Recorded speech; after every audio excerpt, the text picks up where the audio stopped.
Ahaw. Bujunin dinaway magani duk kakina wianiji bimnadazik. Hello, all my relatives, my fellow living beings. I say that because I'm speaking to the spirits that are out here, the trees, the animals, the insects, all those living beings that share this planet with us. Nundanensikwe indigo, hope indigena kazama jaganashimowin, mekanak nindudame, tawandish kuniganing indunjaba, Drew Wild Health in Danoki, gay. My clan is Turtle Clan. My Indian name is Little Wind Woman. I'm from Tonawanda Reservation, Seneca Reservation, and I work at Dream of Wild Health. Today, we came out here to this wildlife management area called Carlos Avery because we want to go picking one of our treasured plants because almost everything you do, you'll hear this, Akkoe Asemaa, first thing, tobacco. For me, I put tobacco out every day.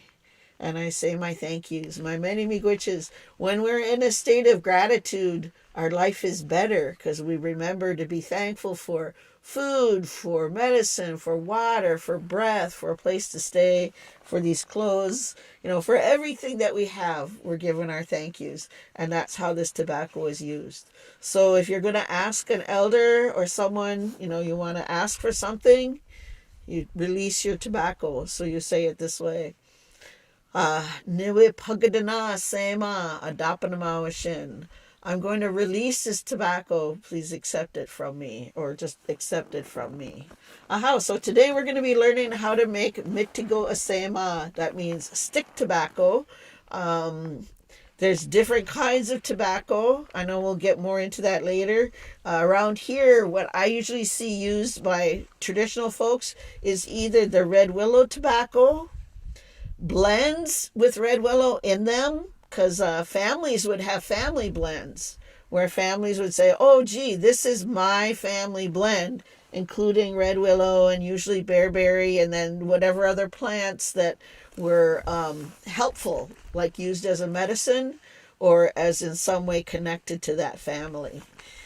So today we're going to go picking the red willow, and we came here to 3 different kinds of dogwood grow in this little patch of woods right here. So a few years ago, I was given a recipe for a herbal blend of tobacco that has 4 different kinds of red willow or dogwood in there. So when you look in here, what you're going to practice looking for is blur your eyes and start to look for red. So we would you start to notice the different plants that have gifts. They all have gifts, but we'll look for particular ones. And I would say, some would say that's why you would pick it in the wintertime, because it's letting you know, I'm here, I'm here. One of our really familiar stories in the trickster stories that are told in the wintertime refers to the redness of the bark.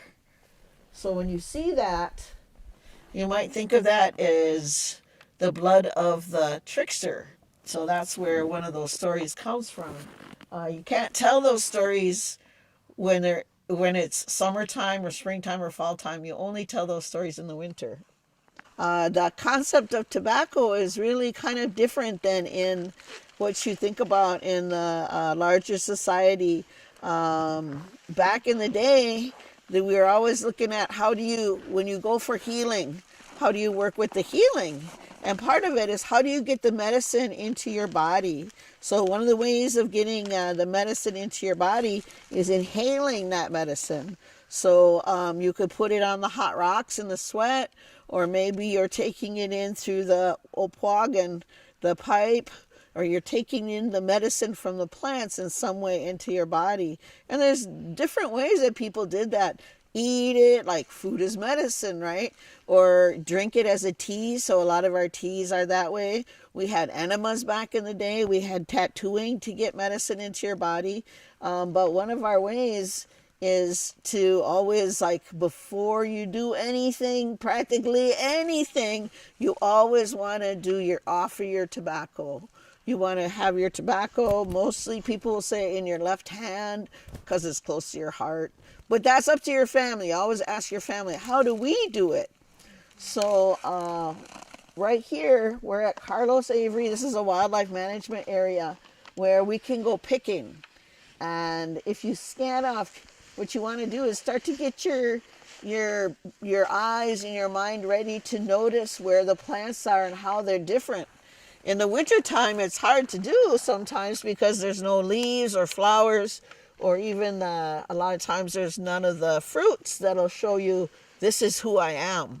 So when we're looking at the Miskwaabiimizh, that's the Ojibwe way to say red willow. If you look, you can kind of see the red cast. When you go looking for red willow, look where there's some water. You know, it likes to grow on the edges of water. When you hear maybe if you go to a landscape place, you'll hear somebody say, oh, that's not red willow. That's not even a willow. That's a dogwood. And they'll say, oh, it's called red osier dogwood. Or they might say, oh, it's called Cornus sericea, which is the Latin name, you know, Cornus. So just like us, these plants have families. So the way to kind of think of it in the science way is the genus is Cornus for all the dogwoods. So here you'll see mixed in here, there's 3 different kinds of dogwoods. So every one of them has a gift of pain relief, slight pain relief, not like the heavy duty ones, but slight pain relief. And it would be used back in the day for the different kinds of pain relief.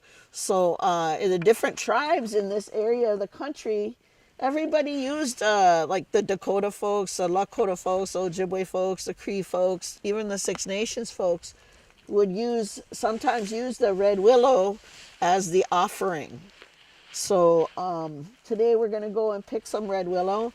It's a beautiful way to remember, you know, why we're here, why we're out in the woods. Gives you a chance to remember who we truly are, because this is home, really. This woods is home. So we get to see like the little animal tracks. You know, the mice are out here. You know, the deer are out here. There's a little rabbit trail back there. So we know that we're surrounded by our relatives, the plant relatives and the animal relatives. Before we do anything, Asemaa, people will say. Like sometimes they'll say that to mean release your tobacco, or sometimes they'll say that to mean make your tobacco. Now, I don't want to forget that, you know, there's lots of different kinds of tobacco. Where I work at Dream Wild Health, we grow 4 different kinds of tribal tobaccos that are close to what you would think of as tobacco that's used in, like in a commercial tobacco, because tobacco was native to this country, but it's got a different way of being in that the tobacco that the non-native folks first ran into was in the islands, like down by Cuba and that area where Hispaniola, where those the non-native first came, and they saw this and they used that. That's Nicotiana tabacum. But the seeds that were traded from native person to native person to native person, and that were in this part of the world, is called Nicotiana rustica. So it was usually the man to the sun to the man to the sun. It's really high in nicotine, but it doesn't have all those other toxins in it. So at Drew Wild Health, I think we grew out Potawatomi tobacco, Dakota tobacco, Ho-Chunk tobacco, several different, Oneida tobacco. So the different tribes had those tobaccos as well. So they're really powerful, and that's another thing to remember. Doesn't have formaldehyde, doesn't have toxins, nobody's making money off of it. It's a gift, and it's the gift that we use to ask for whatever we're looking for.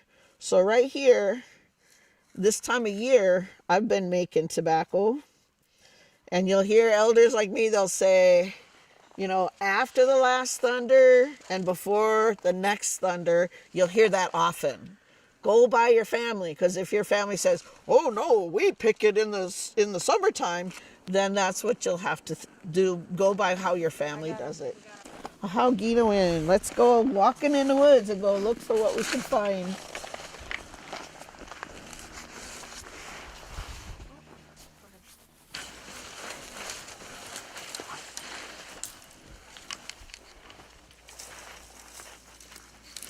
When I come looking for plants, I always talk to those plants. Sometimes out loud, sometimes in my mind. I'm trying to see if they want to come. So think about them, and you look for the ones that really they stick out. So to me, I'm seeing this one right here.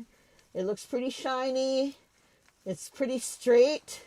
Those are the ones that are easiest to gather. Now you notice I walked away from the road, because the road can have, dirt, toxins, human dirt. Sometimes people spray poisons around plants. So you want to always make sure that you're in an area where nobody's been spraying poisons. And I look and I see there's a lot of diversity, a lot of different kinds of plants. That's a good sign. That means that I don't think anybody's been spraying in this area, and it's most likely that these are going to be nice, healthy plants. So I see that this one's nice and thick. It's about the width of one of my fingers, about the width of my thumb. That's good. That'll be producing a lot. So I'm going to offer this tobacco. Now, I do want to show you one thing. When I made this tobacco, here it is. This is the inner bark of the spotted dogwood. You see these little white pieces? You're going to pick those out. That's just plain wood. That means when I scraped, I accidentally got some wood in there. So you can pick that out and let that go. So it's the green and the brown that you're looking for. Aha. So I'm going to talk to this tree. I'm going to say, thank you for what you're giving me, Nungum, today. Indigo. I'm going to tell the plant who I am so it knows what I'm up to. Dayawanema Nungum Sema. Jamijian Nibawa Awea, Janendama Nimigwichu Itago Ziangidwa. I want to say my thank yous to all of them. When I release this tobacco, I want to think about all the gifts that the Creator has given us, and that the trickster gave us this, and all these beautiful gifts. I was told when I was young, when you express your gratitude for the gifts, they come closer to you, and they get stronger. So, Gepagadana Asemaa Making Mikwaabiimizh. So I'm thanking them. Now, I want to make a clean, clear cut, because I'm not taking all of it. I'm just taking one piece of it. And what I'm doing is the rest of the tree can keep growing. So here I've got a good branch. Now, if it was a little closer to spring, I would definitely... So I'm going to cut off some of these. Deer and rabbits love to eat this stuff. So when you do, when you cut it, you can put it right back down in. If it's a little closer to spring, find a wet spot and shove it into the wet spot. Because in the mud, it could grow again. It could develop roots. So here, got this nice long branch. I look up and down and say, oh, gee, this might be a little hard to get much tobacco off of this, so I'm going to trim that off, and I'm going to put it in the ground because it might take root. A little closer to spring, it for sure would take root. So I'm going to put it in here. If it's in the water, it's most likely going to grow and provide food for the rabbits, for the deer. They like this as browse. So a lot of times deer hunters will look for red willow, and you'll see that a lot of times it's bushy. The reasons it's bushy is the deer have been eating it. And I want to put this in there too. Later in the spring, for sure, you'd want to get a glass jar and some root grow and then put it at the end. Now you would cut it at an angle, and when you do that, if you want to put it in the glass jar to grow your own red willow, don't have to go buy it at the store. Because now, gee, if I was doing this to grow a hedgerow, I would scrape a little bit down like this, put it in a glass of water, and there you go. And leave it in the water, change out the water, put some root grow on there, and now you're going to have a new red willow bush you can plant somewhere. So you're not really decimating this population. If you want to, you can come bring it back here to do your thank yous and make sure it grows right where you took it from. So I'm going to put this in right here. I don't know if it'll work because it's kind of a cold time of year, but if we were closer to spring, you could be pretty sure that it would work. Where are we going? Why are we leaving? Why do we suffer? What is the meaning? How do we live by? Who would you die for? What would you cry for? Is it all